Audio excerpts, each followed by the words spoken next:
गठबंधन ठगबंधन। महागठबंधन कोई सरकार का स्वरूप ही नहीं, ये लुटेरों की सरकार है। गुंडों की सरकार तो थी, लूटने की सरकार हो, शराब माफियाओं की सरकार है, बालू माफियाओं की सरकार है और अपराधियों की सरकार।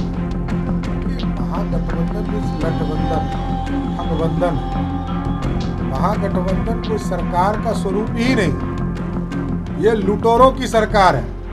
गुंडों की सरकार तो थी, लूटने की सरकार हो, शराब माफियाओं की सरकार है, बालू माफियाओं की सरकार है और अपराधियों की सरकार। मैं तो कहूंगा कि राष्ट्रीय जनता दल के नेता और बिहार के शिक्षा मंत्री को अब इलाज की जरूरत है, और राष्ट्रीय जनता दल यदि उनका इलाज नहीं करा सकता है तो मैं अपने खर्चे पर बगल में कोइरबल में मेरे ही पिताजी ने 2001 में वहाँ पर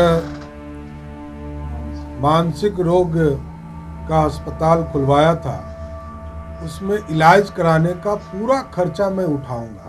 बिहार में गठबंधन की सरकार है, लुटेरों की सरकार है, ये आरोप जो है बिहार विधान परिषद के नेता प्रतिपक्ष सम्राट चौधरी महागठबंधन की सरकार पर जो है इस तरीके का तंज कस रहे हैं। आपको बताते चलिए कि बिहार विधान परिषद के नेता प्रतिपक्ष सम्राट चौधरी ने आज महागठबंधन की सरकार पर तंज कसते हुए कहा कि बिहार में जो सरकार है वो लुटेरों की सरकार है, यहाँ अपराधियों को संरक्षण दिया जाता है, लगातार शराब माफियाओं को जो है बढ़ावा दिया जा रहा है। आप सुनिए कि बिहार विधान परिषद के नेता प्रतिपक्ष सम्राट चौधरी क्या कुछ कह रहे हैं। कि महागठबंधन मीन्स लठबंधन है, ठगबंधन है।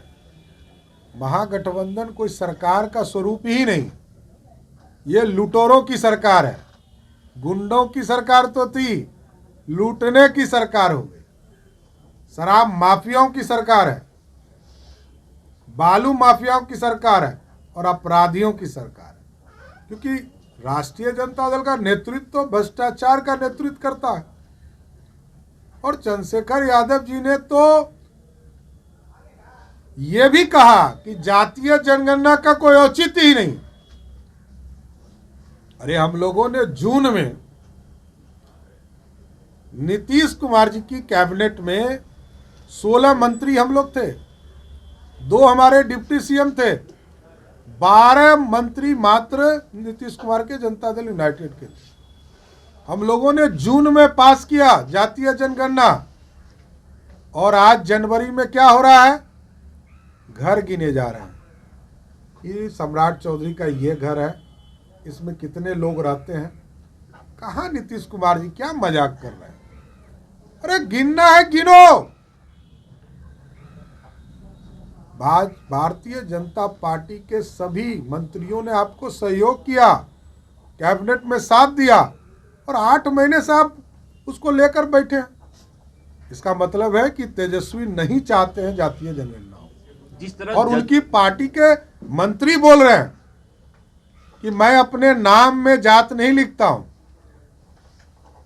और पूरे दुनिया में मात्र 5 ऐसे देश हैं जहां जाति को गिना जाता है। तो जब उन्हीं के पार्टी के लोग विरोध कर रहे हैं तो हम क्या करें। हम तो नीतीश कुमार जी को उस समय साथ देकर कैबिनेट से पास किए, और 8 महीने तक नीतीश कुमार उसको ठंडे बस्ते में रखे हुए हैं, और आज भी गिनती का कोई काम नहीं हो रहा है, सर्वेक्षण का काम नहीं हो रहा है। नीतीश कुमार सिर्फ बिहार के लोगों को मूर्ख बनाने का प्रयास कर रहे हैं। जिस तरह से रामचरितमानस को लेकर बयान दिया है, क्या कहिएगा। देखिए, अत्यंत ही दुर्भाग्यपूर्ण है, और मैं तो कहूँगा कि राष्ट्रीय जनता दल के नेता और बिहार के शिक्षा मंत्री को अब इलाज की जरूरत है, और राष्ट्रीय जनता दल यदि उनका इलाज नहीं करा सकता है तो मैं अपने खर्चे पर बगल में कोइरबल में मेरे ही पिताजी ने 2001 में वहाँ पर मानसिक रोग का अस्पताल खुलवाया था, उसमें इलाज कराने का पूरा खर्चा मैं उठाऊंगा। देखिए, पूरी तरह रामचरितमानस को पढ़ने में कुछ और लगता होगा उनको, समझने में कुछ और लगता है समझने। और भगवान श्री राम जिस चीज में भगवान श्री राम का नाम ही हो, रामचरितमानस, उस पर प्रश्न उठाकर उसको तोड़ने वाला कहने वाला व्यक्ति इस देश में पापी की श्रेणी में। उन्होंने वो- अभी भी पीछे नहीं हट रहे हैं। वो कभी भी, हमने तो कहा कि मानसिक रूप से बीमार है, तो मानसिक रूप से बीमार को भारत का संविधान कहता है कि उनको मंत्री पर बने रहने का एक भी मिनट औचित्य नहीं है, उनको तुरंत बर्खास्त करने की जरूरत है। मानसिक रोगी कोई भी व्यक्ति भारत के संविधान में वो मंत्री पद पर बने रहने का हकदार नहीं है, ये संविधान कहता है। और जिस माता सबरी के झूठे बैर को खाने वाले राम अपने पिता के कहने पर जो आदमी मर्यादा पुरुषोत्तम राम बने, 14 साल तक वनवास में राक्षसों का नरसंहार करते रहे।